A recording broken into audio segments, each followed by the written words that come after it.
Alright, been on a roll here. I don't know why, I feel compelled to make videos. I'm getting some comments from people.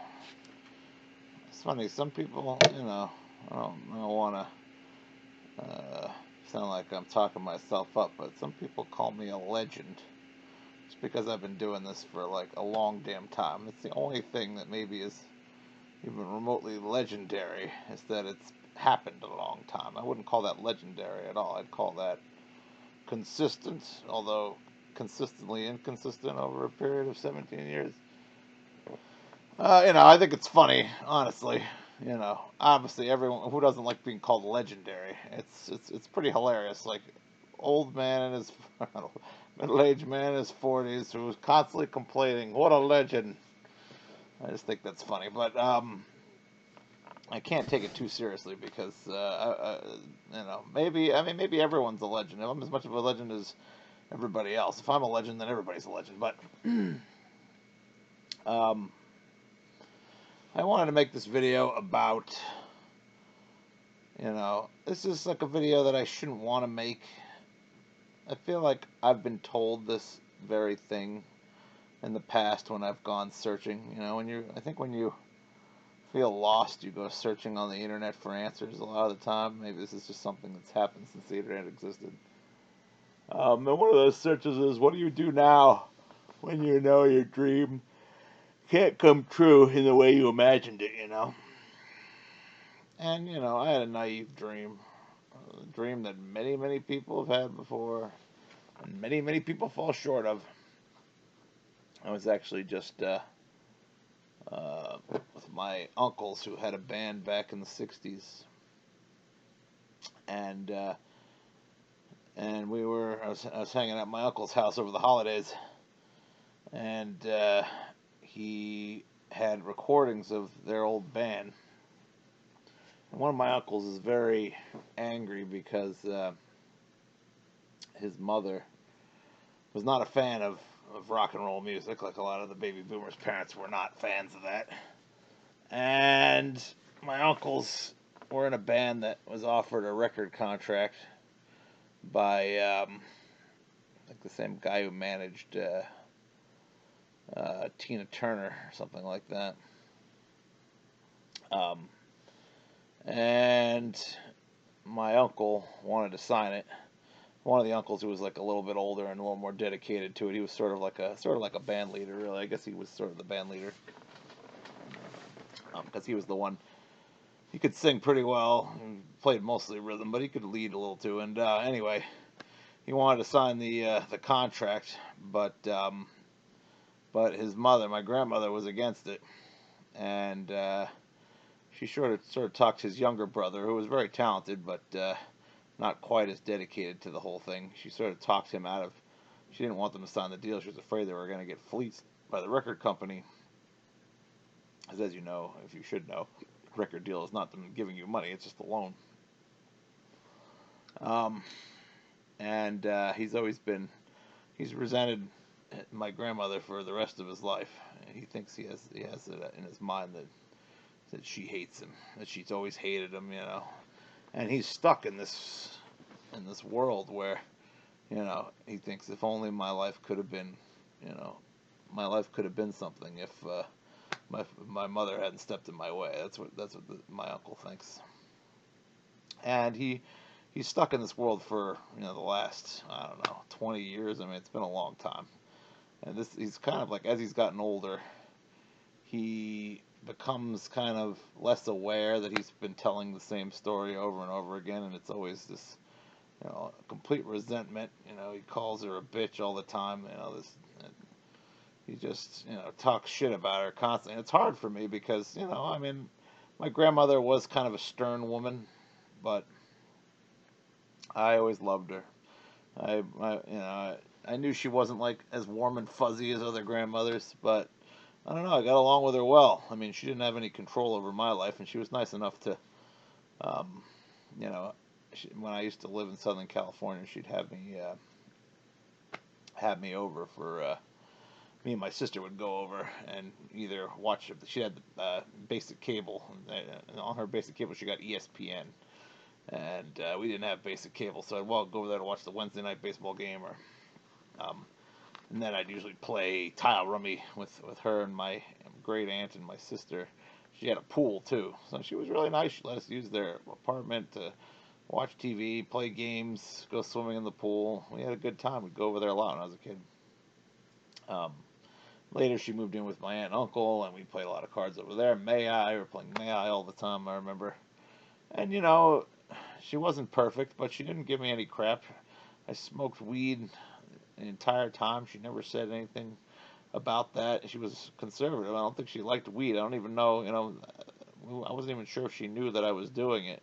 But I smelled of it. I was smoking it a lot as I got to be, as I started. I moved away to Northern California, but we'd come down and visit regularly, and she never gave me any crap for that. Always very pleasant, always very supportive. So I don't have the same problem with her that my uncle did. But it's just kind of sad watching my uncle, repeat this pattern. Every single time I'm alone with him, he's got to bring up how my grandmother screwed him over, and he just resents her so deeply, and it's like, you can tell how much it hurts him that his dream is broken. And it wasn't just my grandmother that stopped him. He didn't really.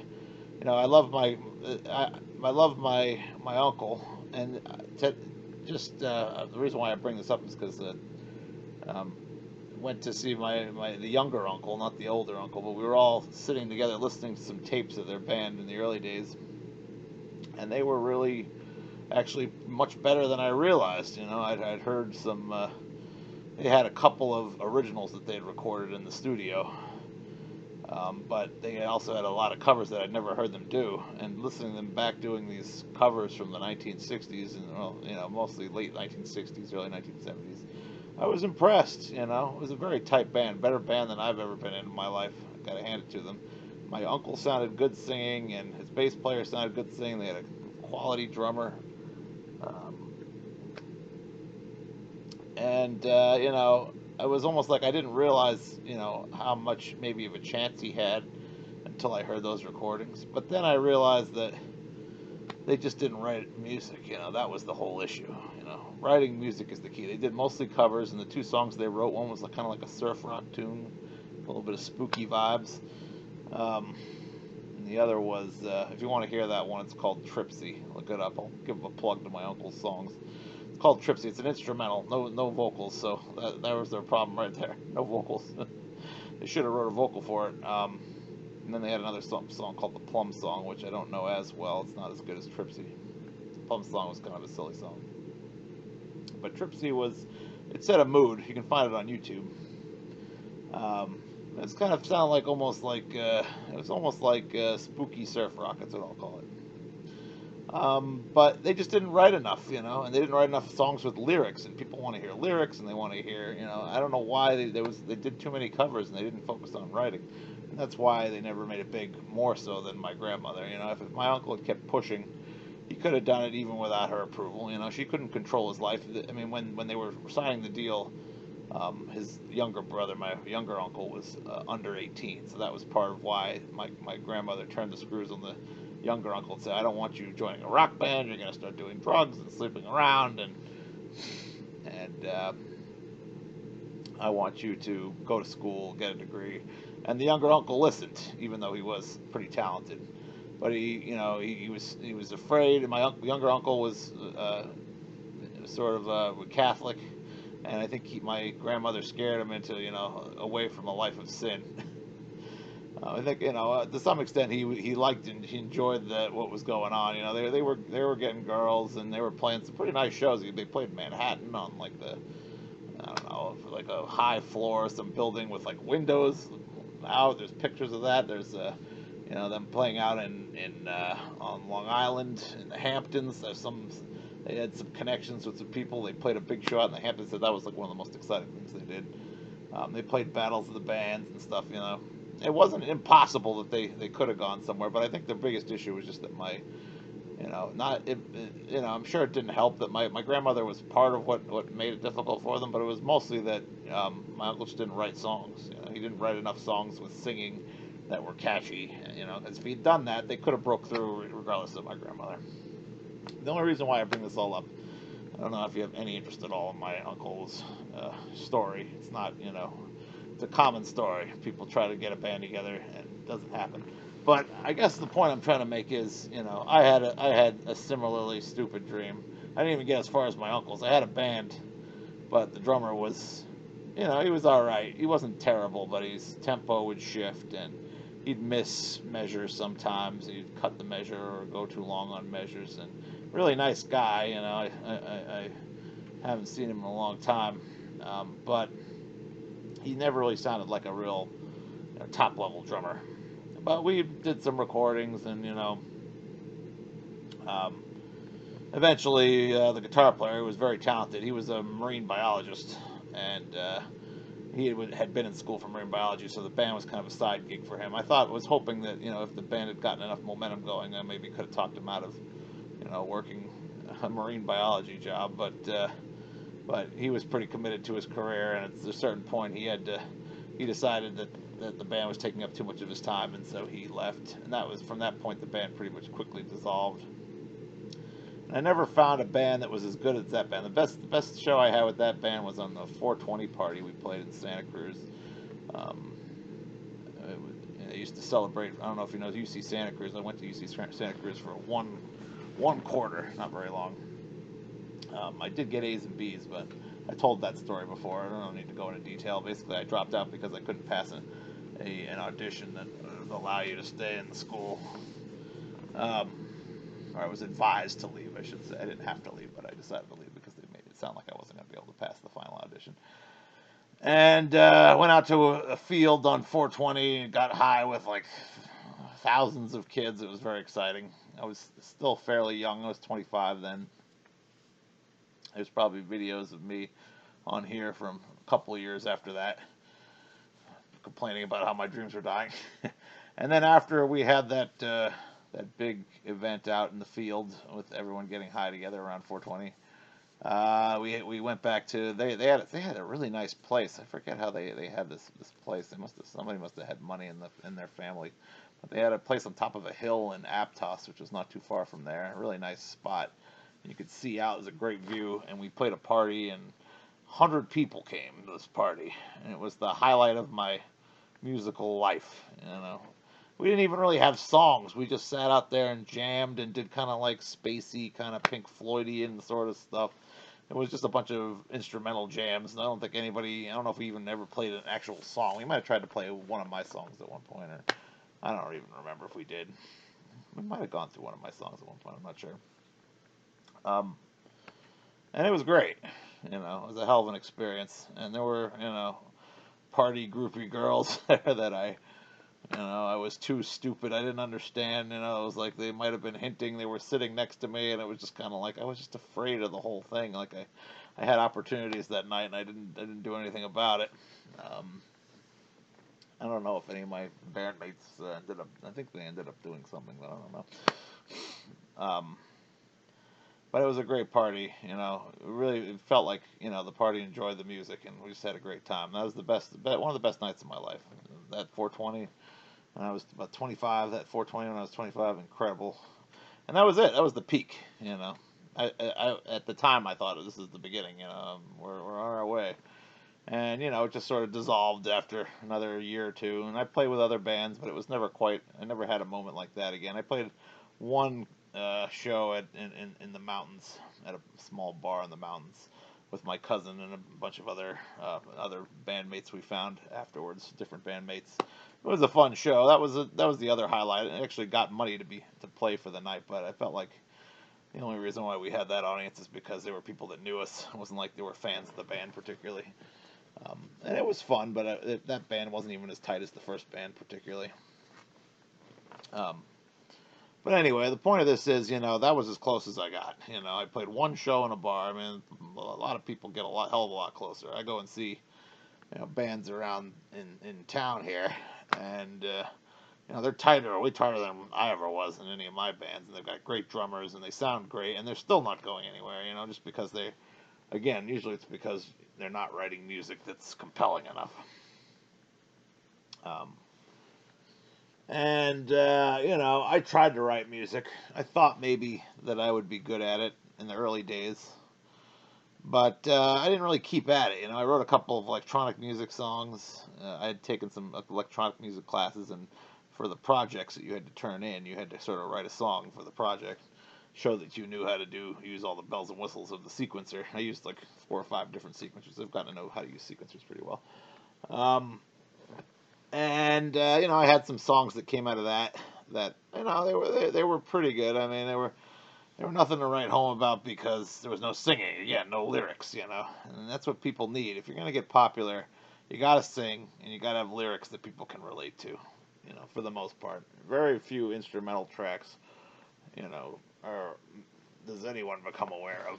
And really, by the time I was in college, Napster and then the internet in general had already sort of wrecked the small time musician, or at least you could still be a small time musician, but it was much more self motivated. There was no more people discovering you or building up an audience and then getting plucked from there. I mean, I guess you could still do that, but it's just the competition got a lot harder and people stopped buying physical media, and so it's become it's pretty much you'd have to tour to make any money, and it's it got to be a lot harder to get anywhere as a musician. But I'm not going to blame that situation. I still could have tried harder. Just that I started too late. I didn't have great skills. I didn't really get to be a better musician till another, maybe till I was in my mid 30s, and then I got to be at least decent. I'm still not a great musician, honestly. I'm okay. I'm mediocre, I'd say, for the most part. Um, and I don't know if I'm mediocre because I never tried hard enough or because I didn't write enough songs. I never really tried writing too many lyrics, and I know I can't sing. I once put a video on here trying to sing Radiohead's Creep, and it was not popular. And I was like, because I wanted to genuinely know, well, how's my singing voice? I didn't really know. I thought it was something that I didn't really come to till later in life. I didn't even start to try to sing until I was in my early 20s, 23, 24, I guess. And when I posted that Creep video, nobody liked it. People gave me honest opinions that were like, "You're not that great," and somebody said my head looked like a potato and called me a twat. So I could pretty much tell from that, it's like maybe I could have developed a better singing voice. My speaking voice is okay enough. I've always, I didn't love the sound of my speaking voice, but it's fine. I don't know if that tells you anything about your ability to sing, but I can't hit high notes, and it was like I took singing lessons for a little while, but I just didn't stick to them. I found it boring, I didn't want to do these vocal exercises over and over. I thought you could just sing along to the radio and eventually you'd get there, and I still believe that it's hard to, it would be hard for me to turn my voice into a radio friendly voice. I don't think I have it in me to be a lead singer, even with lots of practice. I think I'm more of a backup kind of guy. And without that singing voice, it's hard to get anywhere. So you have to find someone else who can sing, and if you're not writing songs, it's hard. It's also being that I can't sing well, it's hard for me to want to write lyrics and then sing them. So it's like I wasn't motivated to write lyrics, and I could have figured out how to write songs and found a lyricist or found somebody who could sing, but I could never quite find the right combination of people. And now I'm, well past the age where I have any realistic ideas of, becoming any kind of successful in music. Um, the dream was never to make it in my 40s. So even if I could put together some kind of crappy, tiny band that would play locally, like that would be the best I could hope for. Play with a band locally and play out some bars. It's nobody really seems to go hear small bands in bars as often anymore. I usually go out when I go to clubs and see small bands playing. There's like a handful of people at best for the most part. I do have a friend who is older and they play out in bars and they actually get people up and dancing. So I guess if you can get people up and dancing, especially strangers, you're really getting somewhere. But it's just not, I want to do it for a living.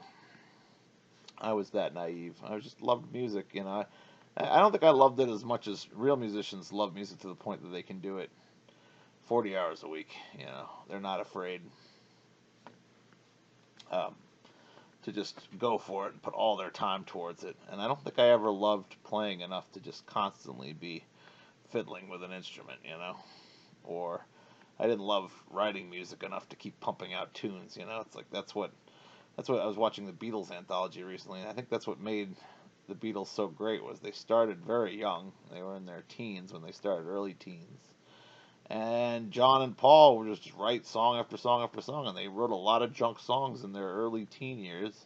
And for the process of writing all those songs, I think they just got better and better. Also, I think they just had some innate talent, because obviously they've written some of the best songs ever, so they must have had an ear for writing songs to some extent, too. But, I never really tested myself. I never really, if I'd really been serious about being a successful musician at all, or even a remotely successful musician, I'd be working on writing songs with lyrics and finding a singer. I mean, when I was younger, anyway. At this point in my life, it's the dream is gone. I don't want to really be on the road, and in my 40s, I don't want to attract women that are, that if I went out and play, the young girls aren't going to go for me. It's going to be women closer to my age that I'm not going to be particularly interested in. I don't think I would want to live life on the road anymore. It would be exciting as a kid, not so fun when you get to be middle-aged. It seems like it feels kind of pathetic, and you'd feel like you were going somewhere as a kid, I think, but in your 40s, it'd be hard to feel like you were really making any progress towards anything that was going to be meaningful. I don't know. Some people are still trying. I don't want to crap on your dreams. If you think it's still worth it, and you're playing music and you're playing out there and getting shit done, go for it. I'm not trying to say stop. But just for me personally, the dream isn't there anymore, And I really struggle. Like I've been saying, I've been struggling with the idea of I'm never going to get there. It's like I had an idea of what I would become or who I could become or what I could do. And it's not going to happen for me, It's not going to happen for me in the way I imagine.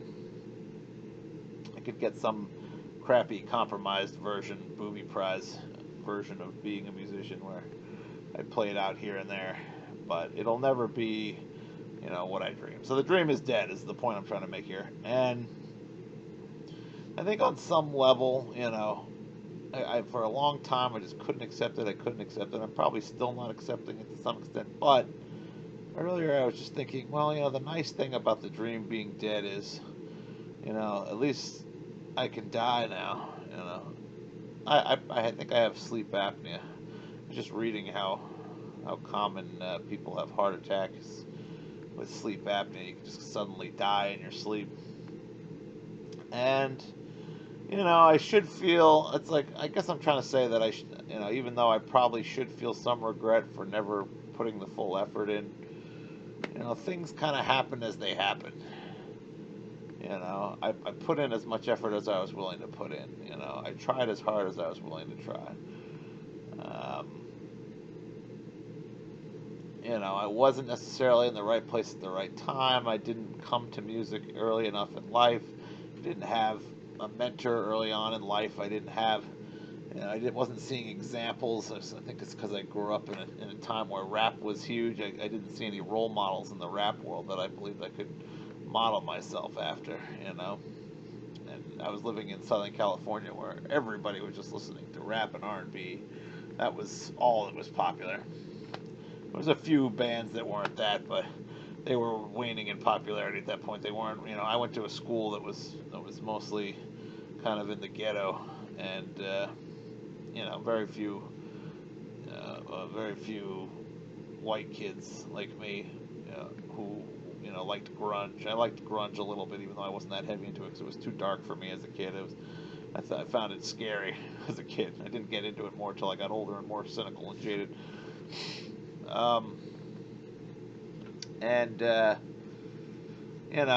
There was a lot of factors. My dad didn't really push me very hard. My mom offered to get me lessons once when I was about 14, and I was like, I just didn't have the motivation, the gumption. If I'd started then, I really could have gotten somewhere. But I think I'd asked for like a country piano video and started learning riffs from that. And it was so hard, these country riffs that this guy did. And it was like so hard to get the VCR. It was just back in VCR days. It was actually a VHS tape, and I'd hit rewind and try to play, and then it'd be just past where it's hard enough to do it on YouTube, let alone do it with a VHS player. It was constantly, oh, I missed that. I got to go back. Oh, 5 seconds. That was 10 seconds, and it was just like, oh, I missed it again, and it was too fast, and you couldn't slow it down, and it was just like, it was next to impossible for me, and it was too much of a struggle. I could have gotten lessons, but I don't know. I think I was just, the other part of it was that I got so badly teased in school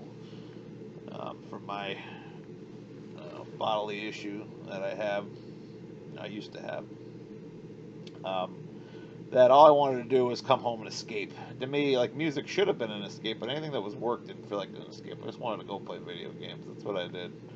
I played a lot of Super Nintendo growing up.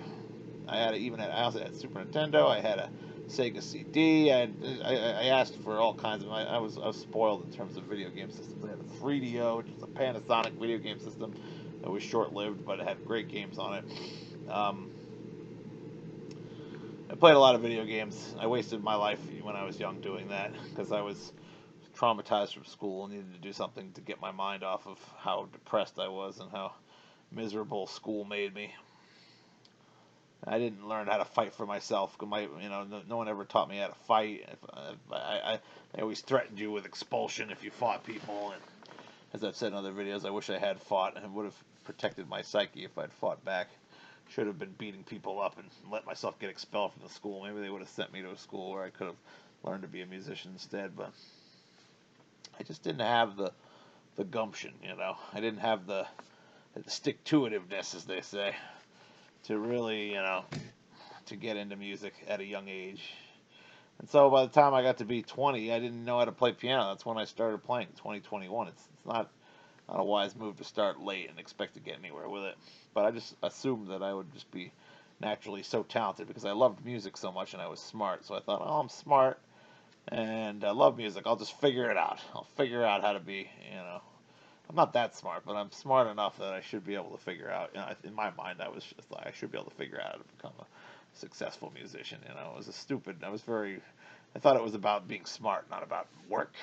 You don't realize it's all about the work you put in. It's not about being smart at all. It's just about putting your nose to the grindstone and trying and keeping and practicing and getting through the frustration of being shitty and, learning the 10,000 things you need to learn. Anyway. So I never got there. There was a lot of different factors that held me back, and part of it was myself, and part of it was the environment that I was in.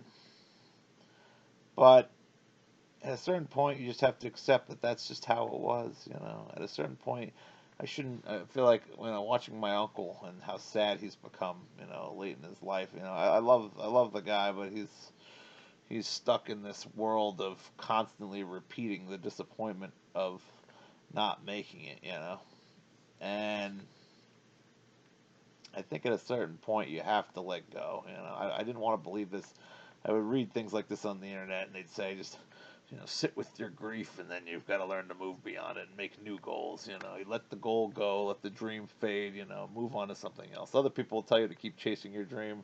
Those people are stupid. The dream is what it is. You have a certain dream. You can form a new version of the dream that's way crappier, like, maybe a tenth as interesting as the original dream. If you really want to keep going on the idea of the original dream, then you can sort of do a very weak version, a weak compromise of what it is. But it's you just have to come to terms with the fact that it's not going to be what you hoped, and you have to let it go. And in letting it go, I think I realized that the other thing I realized about it is, even though I would have liked to have seen where I could have gotten if I'd been a different person and my life had been different, there were negatives to that life too. I don't think I ever would have been a drug addict particularly. You never know. I'm sure there would be a lot of people offering you stuff that you'd have to be careful of, but I'm mostly addicted to food. That's it. I'm not addicted to anything else but food. But there would have been hard times. You'd be traveling on the road a lot, you'd be I don't like being on the road. I hate road trips. So it's kind of funny that I even wanted to do it in the first place. And there would be pressure. If you had any amount of success, you'd feel pressure to continue that success, And it could have been great. It could have made a living, but even then, you deal with a lot of people make it and they feel lost. I'm just reading Elton John's biography, and even though he was the biggest star in the world for decades, one of the biggest stars in the world for decades, he still was sort of a lost soul for a while, taking tons of cocaine. I don't know. Maybe he just described himself that way, and I always wonder how many these rock stars feel obligated. They have to say, "Oh, it was so terrible," even though a lot of people seem to like doing cocaine. I mean, I always promised my dad I would never do that, but it's bad for your heart. In case you're wondering, whether you people that take coke out there.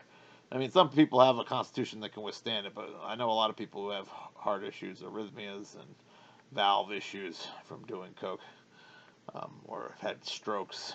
So, don't do coke. I'm just telling you right now. A little side message. But anyway, you know, even if you are successful and you make it for a while, at some point, the ride has to end, and you have to watch yourself kind of decline and come back down and see your audience get old and see it dwindle. Not as many people, not as many. The same accolades won't be there. There are downsides to making it. The dream. You always think about the pinnacle of the dream. You don't think about the arc of the dream. And that's not to say that I wouldn't have wanted to make it happen, but I think I just have to accept that it wasn't in the cards for me. And I don't know. I think at a certain point you have to stop beating yourself up for not being the person that you imagined. I think at a certain point you just have to say, if I was meant for it, I would have done it. And I think when you get to that point, in some ways it kind of frees you. It frees you to, it's. I have a like I said, it would free me to make another dream if I had another dream. I don't have another dream, so it's hard, but it does free you to kind of do as you see fit. There's no more pressure anymore. There's no pressure of a dream hanging over you or maintaining the dream. Um, you know, there's other pressures in life that'll come. And they're not here yet, but they're on their way real quick. But I think on the plus side, it's like if I die in my sleep tonight, which is certainly possible with my sleep apnea. Um, you know, I mean, some people might feel regret, but I feel like I've had enough regret. I guess I've spent enough time regretting, and I'm like sort of okay with it. I feel like I'm okay if I die, I didn't make it, and it's kind of like I'm one person. It seems like your life is important. Everything is coming from your POV, and it certainly feels in the moment, during your life, like your dreams matter, and that you want to make a great experience for yourself in life, and that you worry about oblivion bracketing the short period of time you have here, and wonder if you wasted your special time here. But I think you just have to say to yourself, well, you had your special time here, and it didn't involve making your dream happen.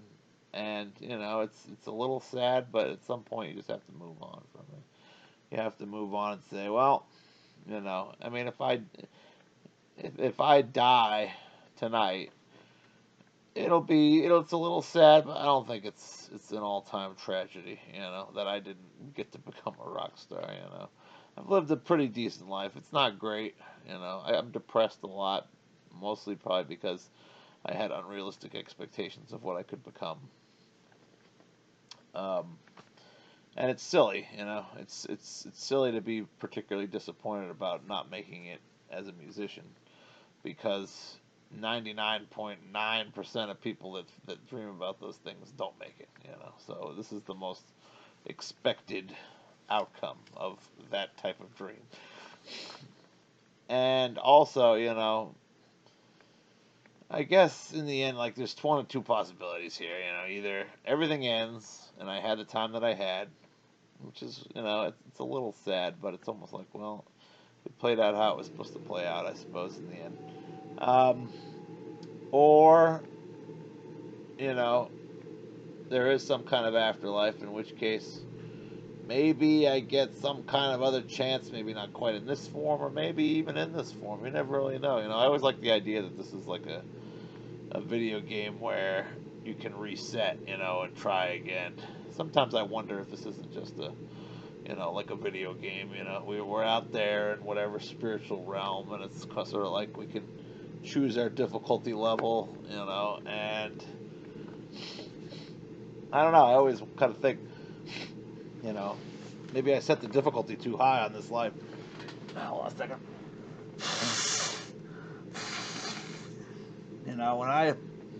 When I would play video games,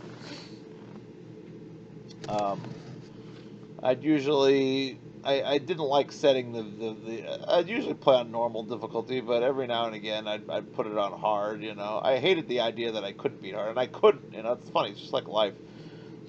Um, I liked the idea of putting it on hard and beating it on hard mode, but I knew I didn't have the skills. And I feel like that's, and in some ways that's why I think some part of me thinks, well, maybe life is like a video game. I put it on hard thinking that I could beat it, and it was too much of a challenge. I made it too difficult on myself. You know, I mean, it's almost like I felt like when I played games, if I put it on normal mode and beat it, that didn't make me special. Everybody plays on normal mode. How good are you if you're just beating it on normal?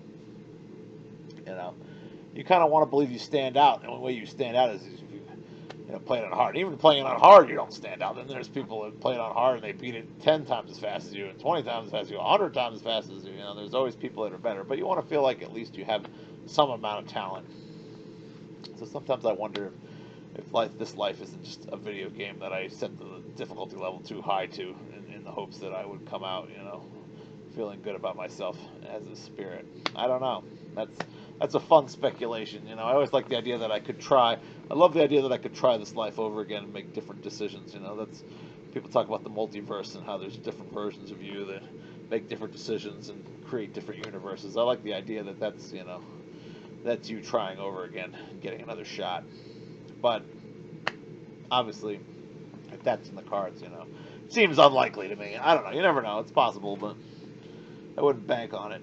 It's just funny because since you live life in your own POV, you feel like you're important, But I'm sure everybody feels like they're important from their own POV, and the reality is that when you die, um, you know, well, I don't know. No one really knows what the reality is, but I would say in all likelihood, you're not you. I don't think you're you anymore when you die, Because what makes you you is, I was talking about this with somebody in the comments in one of the other ones.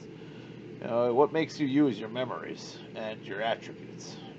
And if you don't keep at least your physical attributes and you don't keep your memories, then I guess there still could be some version of you that's like a thing that just sort of processes in a certain way, maybe keeps the same sense of humor. I would hope it's the same sense of humor, but it's almost like, how can you keep the same sense of humor if your memories are wiped out? Your sense of humor is built on your memories. I watched years of Conan O'Brien, and I think that makes me, I've borrowed a lot of comedy and humor from watching that. Um, lots of different things. It's not just Conan O'Brien, 80s movies and stand-up comics that I liked over the years, and Saturday Night Live, and other sketch shows and things like that. Goof movies and my family that surrounded me. I don't think I had that. I don't know. I think there could be some part of me that reacted to those things that's unique to me, but I'm not going to say that a soul isn't sort of possible. But it just seems like you lose so much of who you are, if there's something that goes on after you die. You don't retain your physical attributes, you don't retain your memories, I would think, unless there's some kind of flooding back of memories of prior lives when you get to the afterlife. And how many lives could you possibly have in your memory bank? Maybe our brains are much more have a much greater capacity in the afterlife, and we can remember things that happened in multiple lives. But I highly doubt it. Like, how many lives would you want to be able to remember? It seems like your spiritual brain, whatever that would be, your spiritual memory store would explode from the massive amount of lives you may have lived, depending on how many lives you may have lived. Anyway, all I'm saying is that I don't really know. This is all speculation. But let's say, the popular scientific idea, and I tend to kind of lean on science, because the thing about faith is it's like what am I going to believe? A book from thousands of years ago just because people say that that's right, especially when that book seems to have a lot of stuff in it that's meant to manipulate people into behaving a certain way. It's hard for me to trust that. I mean, I wouldn't mind if the Bible was accurate. I could live with the Bible's version of afterlife, I think. But even then, the Bible is super vague about what happens. It's like, yeah, if you do good, you go on and live with God. And I think I've pissed God off in a multitude of ways in my life. I don't think I'm a terrible person, but I'm also kind of selfish. I sometimes wonder if I'm on the verge of I'm not, I'm as close to hell as I am to heaven. But anyway, I don't really necessarily believe that. I think there's a good chance that when you die, it's over and there's nothing. And if that's the case, I'll have lived this life.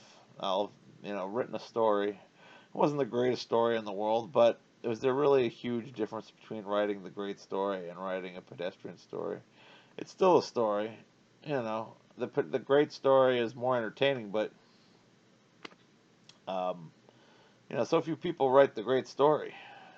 If you can write, I wrote whatever story I wrote, and it's I don't think it's a great story, but on the whole, it wasn't terrible. It could have been worse. Could have been better, could have been worse, and it didn't work out like I dreamed it would. But it's not the end of the world. I'm one person in a multitude of billions of years, and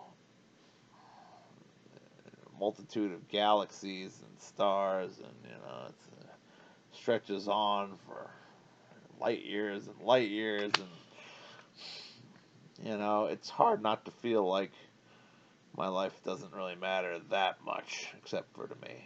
And I missed out on some experiences by not making it, but I also had some experiences by not making it. And are those experiences that I've had less valuable than the ones of making it?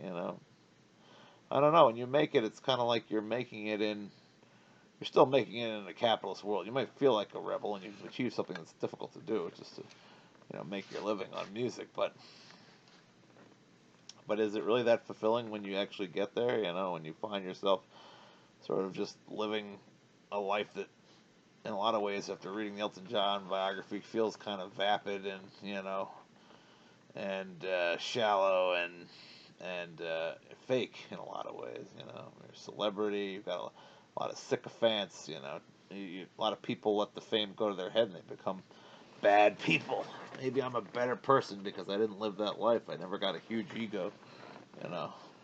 I had to learn to have some amount of empathy and kindness. There might have been a part of me that would have turned into kind of an asshole if I'd gotten everything that I wanted, and part of me that would have indulged some of the worst parts of my personality. So, there's value to the way I lived. It may not feel like it. The experience may not feel like a revelation or anything, or like it lacks excitement and suspense at the very least. But at a certain point, you just have to accept what happened and move on. And I don't know if it matters what I do from here. Like I said, I'm sort of prepared to die, and in some ways, I guess that's a little comforting. I mean, maybe if I'd lived the dream life, wouldn't want to let go of the life. I'd feel like I can't die now. I'm trying to continue my legacy, and I'd have so many great places to go and people to play music for. I think at this point in my career, it would be kind of winding down. A lot of people have a lot of success in their 40s. after they've started. I'm saying if they've started young, not you can't start at 40, but if you've started young, you can write some pretty good music in your 40s. I probably would have been writing pretty good music now if I'd gotten anywhere. Um, but I'd be on the downslide at this point.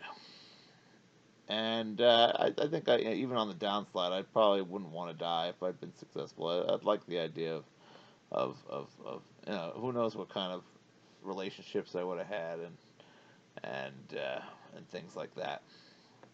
The experiences I would be having now. But I feel like in a lot of ways, because it didn't happen for me, I can kind of let go.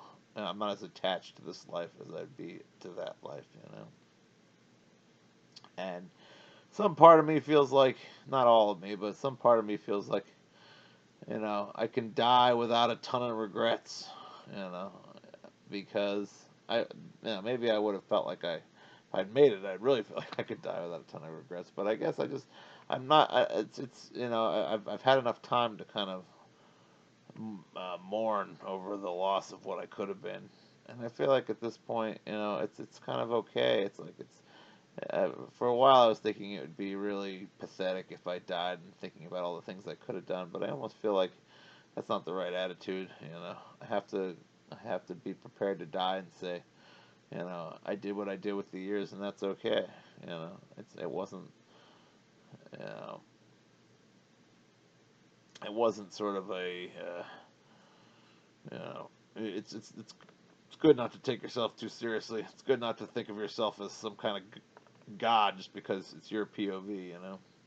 You're one of many people and one of a lot of people that couldn't get where they wanted to go, and it's not the end of the world that that's the case. You still had an experience. You still made some kind of a mark on the world. Maybe I brought a lot more kindness. Maybe in some ways, what I became was better for the world than what I was trying to become. And I think at some point you just have to accept that your nature makes you into whatever you are, and it's not a terrible thing. You just have to accept that it wasn't meant for you. And it's hard, but I think I'm getting closer. I'm starting to feel better about how I've lived my life. There's still things. Now I'm switching things around. The ideas for me to go become a radiology tech. I'm really worried about that working out because I just have a hard time seeing myself being particularly eligible for a job, and I'm in my lifetime. It won't take me long. Couple of years. And it was a thing I had made a video maybe back in 2009 talking about how I was going to start trying to become a radiology tech, and I signed up for a class and I went to it, and then there was some issue with the parking. I couldn't find parking, and it was kind of like the class started too late, and I was like having second thoughts because I was young then and still sort of attached to the dream. Like, really, am I becoming a radiology tech? This is what I'm doing with my life. I couldn't accept it, and I think I almost like half it. I don't know. It was. I remember I was just having a really hard time finding parking, and I just sort of like gave up on the class. It was like, I'm not doing this. And I wish I had stuck with it then. I could be a radiology tech now, and at least you're not making a ton of money as a radiology tech, but you make more than you would in retail, and it's enough to keep you fairly comfortable. So, but I think I've come to the point in life where I can accept that we'll see. I mean, I haven't even started the classes yet, but I've said this so many times, and I've always given up. I don't want to give up this time. I need something as a fallback. I need something that I'm hoping this job is getting this. It's 2 years, and it's a thing where AI is not expected to take it over particularly quickly because there's a lot of you working with the patient and moving them around, and I think the robotics is lagging behind the AI, so this job should be preserved for some period of time. I just don't know if I'm going to be able to get hired with my resume. That's what really scares me, but I feel like this is definitely less challenging. I don't have to pass calculus or, I don't have to pass physics, I don't think. A much more doable path that I'm probably capable of. This is not beyond my level of ability. I hope. We'll see. I mean, you never know, but I'll start that program in the fall, and And I hope I take to it. I hope it works out well. I'm going to try to be more optimistic about this than I was about. I think trying to be a computer science student, was pretty ambitious for me. That's a lot of work. I would have had to get a 4 year degree, and I would have been in school for 3 years. This way I'm only in school for 2 years, and I don't have to get any advanced degrees. I just get my thing, and we'll see. We'll see if there's any jobs out there. It still feels kind of hopeless. But on the same front, if I don't become a radiology tech and I just die in my sleep from sleep apnea, at this point it's like I'm just kind of okay with it. At least I'm telling myself that right now. Maybe I won't feel that way next week or in a month or whatever, even tomorrow. But tonight I was feeling like it's okay. I'm trying to forgive myself for not getting to where I wanted to go. I'm trying to forgive myself for not being as dedicated as I needed to be. And music is at this point it's not going to help me much. Me personally, I'm not going to get a lot out of it. But I am also realizing that I have friends that want me to work on musical projects for them, and I should probably be shifting my focus to be like, how can I help these friends of mine make the music they want to make? It's like if you're doing it for yourself and there's really no audience for it. I could go back to working on my songs, uh, and I just feel like, you know, I don't know. I look at my songs and it's like I know they'll never have an audience like, you know, artists that sing and write lyrics. My songs are not that. I'll always be very niche. I'd have a niche audience that I could play to, but I don't think what I offer is going to be groundbreaking. You never know until you do it, obviously. But I feel like at this point in my life, it'd be more rewarding if I worked on adding musical parts to my friends' songs, so that you know I give them a chance to you know to realize their vision. Because I feel like in a way that'll be more rewarding than making if I worked my ass off on a song for myself and then like desperately tried to play it to my friends and family and anyone who would listen. That's not it's not a lot of fun. There's not a lot of joy in that. There's not a lot of joy in trying to self promote. You're in your 40s and you're like, hey, listen to this song I wrote. Some people are gonna want to hear it, but I've played music for people that I know before, and I think mostly because it's instrumental and not in everyone's. It's kind of bordering on experimental because I throw some classical music samples in there, and you know, some stuff that's not of their era. A lot of the people I play the music for, they're not that into the music that I like. I'm into kind of very specific kind of stuff that only a small niche audience would enjoy. So it's kind of like, why bother making this music if I don't really have an audience? But my friends, they have an audience. They're more motivated to play their music for people.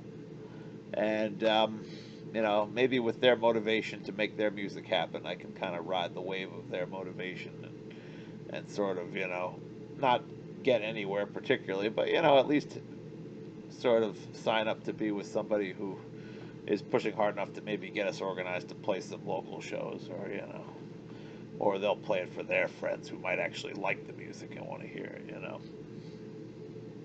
So I don't know. I feel like, and I feel like at a certain point you have to stop thinking about yourself and thinking about how you can help other people.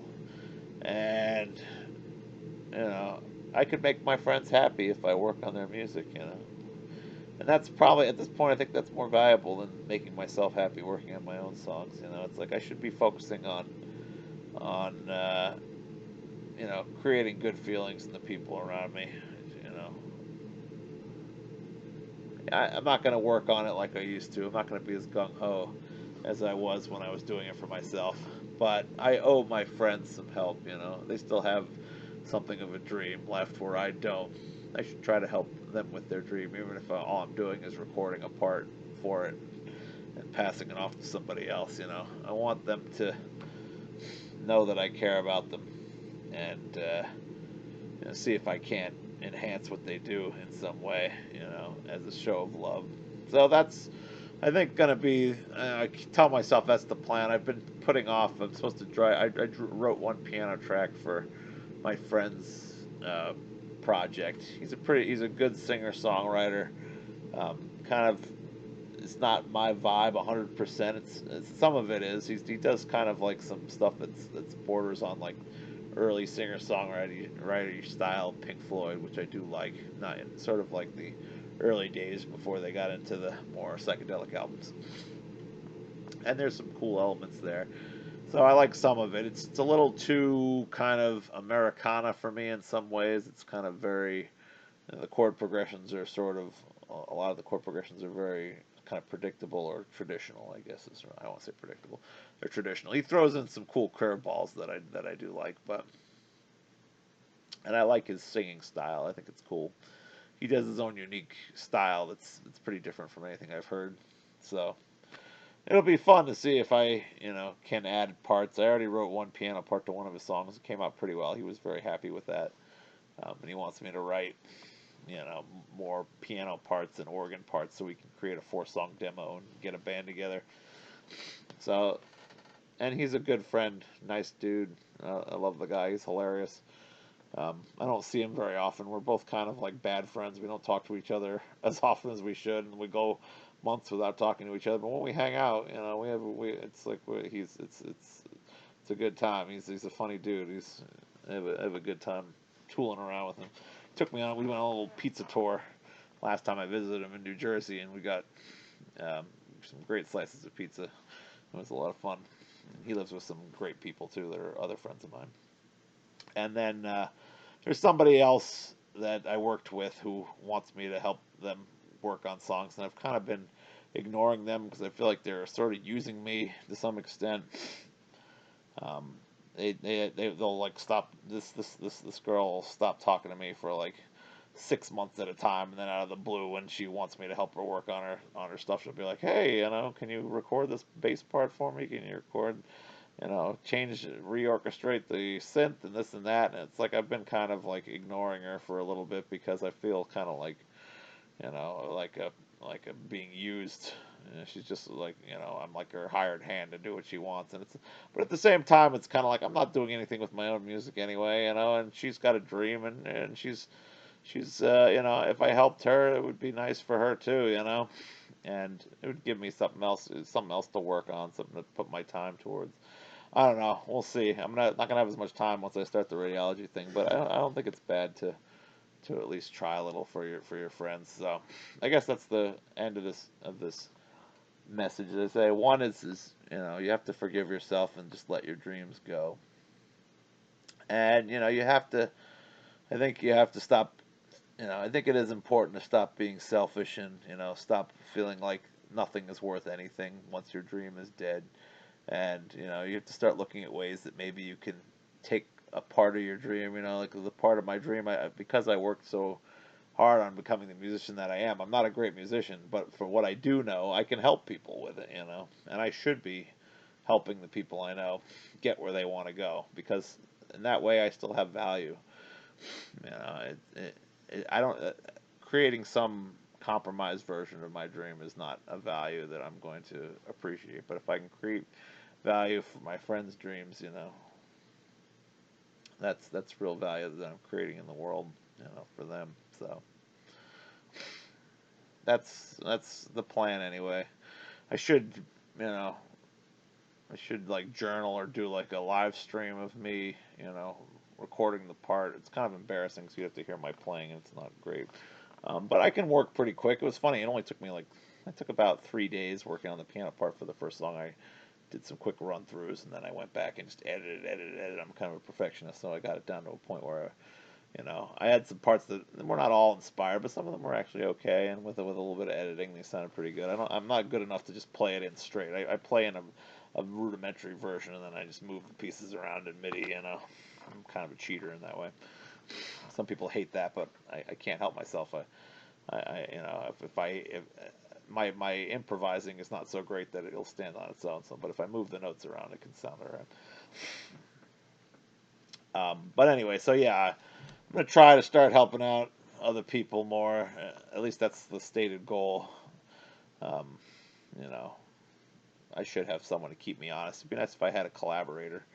I had this idea, like the other thing I was thinking that would be good to help other people would be, I like this idea of doing like a public groove type of jam. Most of these kind of jazz jams or blues jams that they have at places, you're expected to play kind of standards. You're supposed to know a song, and you sort of like you play the head of the song, and then you get to jam a little bit in the middle. But it's always kind of like the songs a lot of times don't inspire me. I like the idea of like coming up with some kind of more electronica based sort of or groove based, groovy electronica based background that would allow everyone to jam. And then it's like if I could get some grants or something. I don't have the equipment right now, but it'd be great to just like set up in public, like a nice, really nice keyboard, like a nice analog keyboard, like a Moog or something. I mean, I don't think I could get enough money in grants to get a Moog, but that would be the dream. Or not even a Moog. I'd probably go with like a, what's it called, a keyboard controller and trigger software synth. It's amazing the value you can get. I just bought a Hammond organ sound in my I forget who makes it, but it's spot on. Sounds just like I'm playing a Hammond. It doesn't have the foot pedals. It's the only major drawback, but you actually does. Speaking of you have drawbars. It actually has the drawbars. It's all perfectly emulated. It's the most amazing thing. It sounds like a real Hammond organ. Hammond organ sounds are known to be terrible in most sequencers. I've never had a good organ sound until now. This thing is like they put some major work into getting this thing sounding exactly like a Hammond organ, and it's I played it with my friend when I went to see him in New Jersey, and it was dynamite. It sounds great. So I really have no excuse not to be using that to make new music.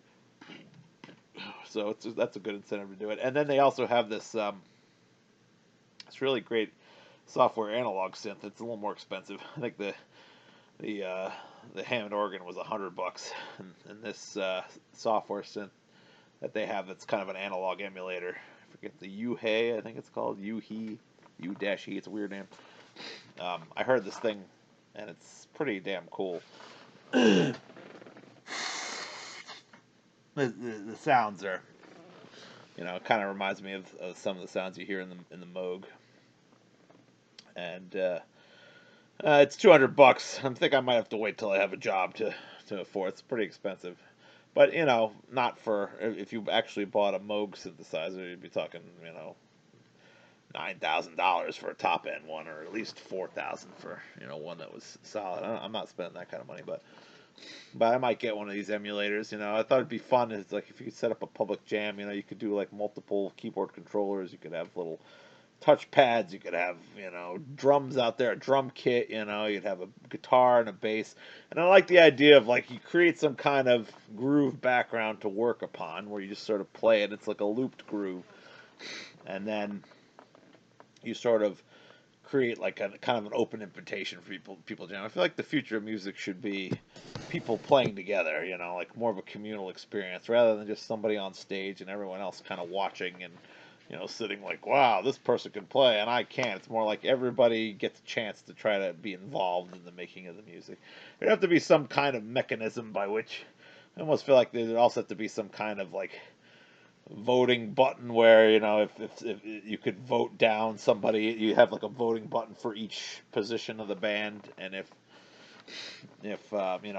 people are not feeling the bass player and enough of them come up and hit the button, then it's sort of like he gets booted automatically. But the part is you like need security to make that work, because you probably have people that were out of it and not willing to get up off their instrument. There'd have to be some kind of way of enforcing it that if people wanted somebody to stop playing, that they could, because the reality of the matter is I like the idea of everyone playing, and if you have good ideas to offer, that's great, but if somebody is wrecking the mood, at a certain point they have to be, stopped somehow or another.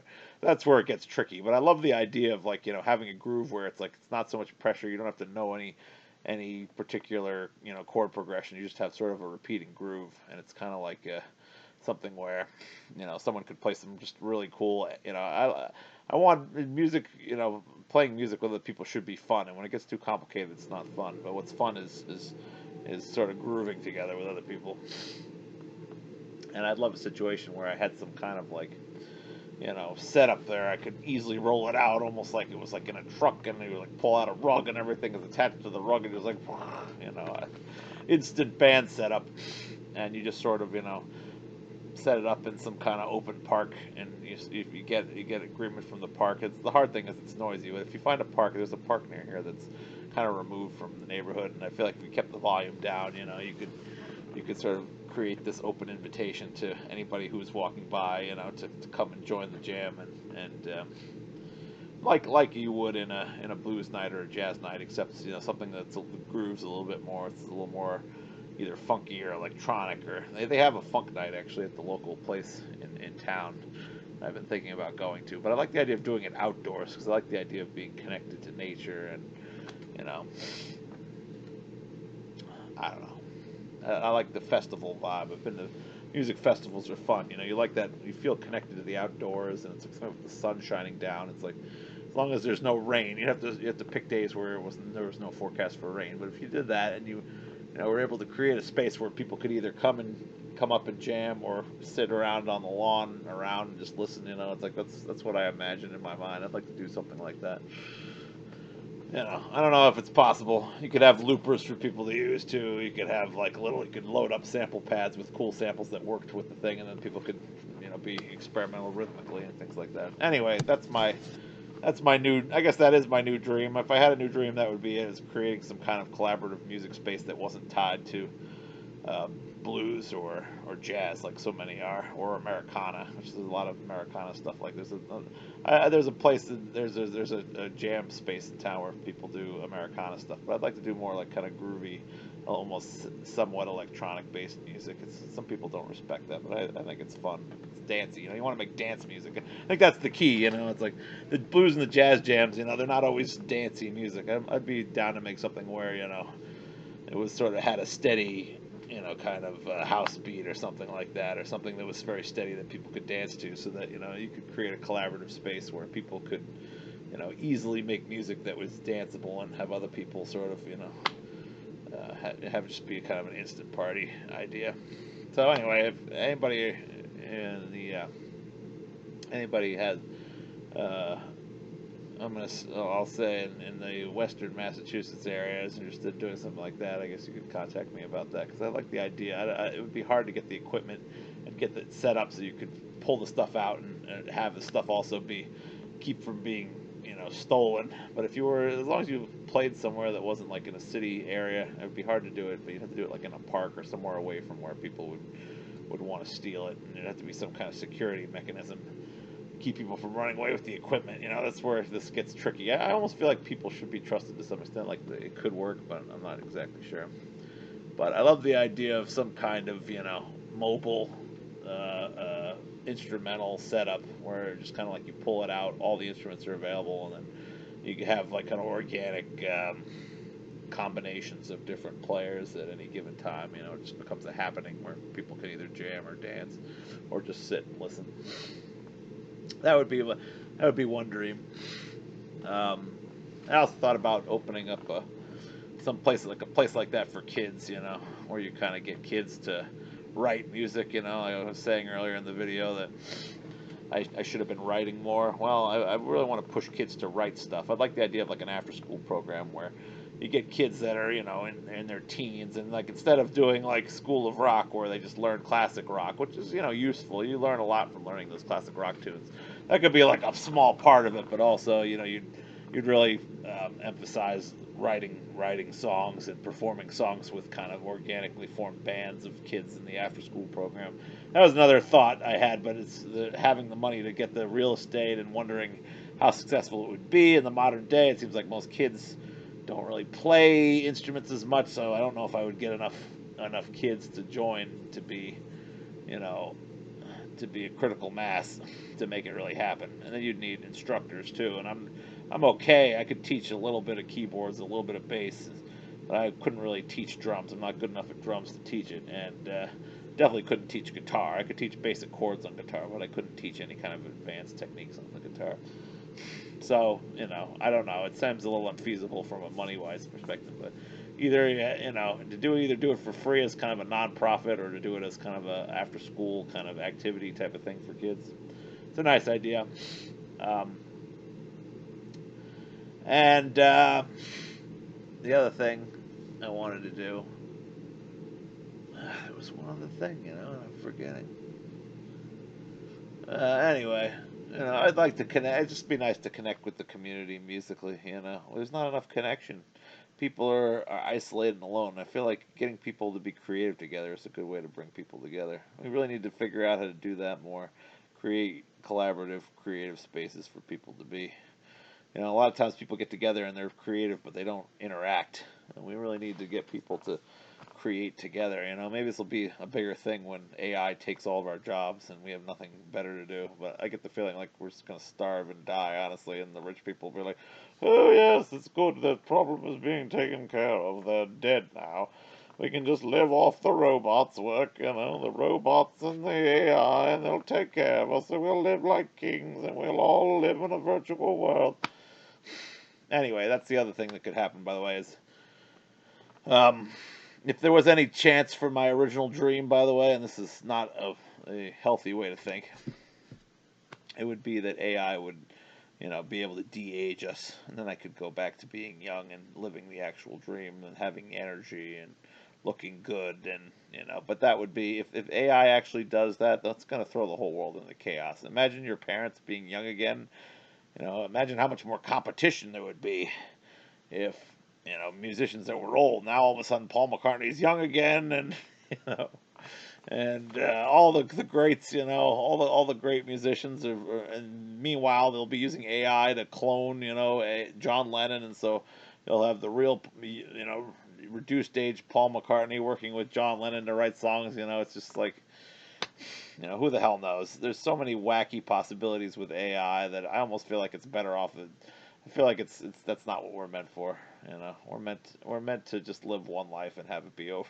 So, I like the idea that it's almost like I could, in my life, I said it was on hard mode, and it's like, oh well, AI just allows you to adjust it to normal mode, and so you can do like a do over without having to restart. But I get the feeling like it would be unmitigated disaster if they figure out the de-aging process, because who the hell knows? It's going to get everything would change. The paradigm would be whacked out. Your parents would all split up and go back to effing around. Nothing would be sacred. I don't know. It would just be all the usual rhythms of life would be disrupted, and people wouldn't die anymore. Or at least if they would die, it would be from tragic things instead of aging, and it just doesn't feel right. It feels like we don't deserve that. But I just thought if there was a way for the dream to still happen, that would be it. But I don't even think it would work then, because the competition would be so great. I probably wouldn't be able to get anywhere still. Um, but anyway, that was like a little aside, because I like that's like a remote fantasy that somehow I could become young again and make it happen. But I think if that happens, it'll be in another return to this, if this is truly like the game. I've really gotten kind of all over the place here at the end. Um, the other possibility, of course, by the way, is when you die, you go on to try a different life, which I don't like as much. I don't even know what is retained of me if I'm moving to a different life, and chances are not good you're gonna have a good life, because really most people in the world don't live the most comfortable, easy lives. Life is always difficult, so I hate the idea of reincarnating as something else, but I guess it's better than non-existence for eternity, so I guess I'd take it. Anyway, let me wrap up by just saying, yeah, I think I'm going to try to focus on being a helpful musical partner to people, and the new dreams that I have are probably just as unrealistic as the old dreams of making it big as a musician, but at least they sound more reasonable on the surface anyway, or they at least sound fun and less pressure on me specifically.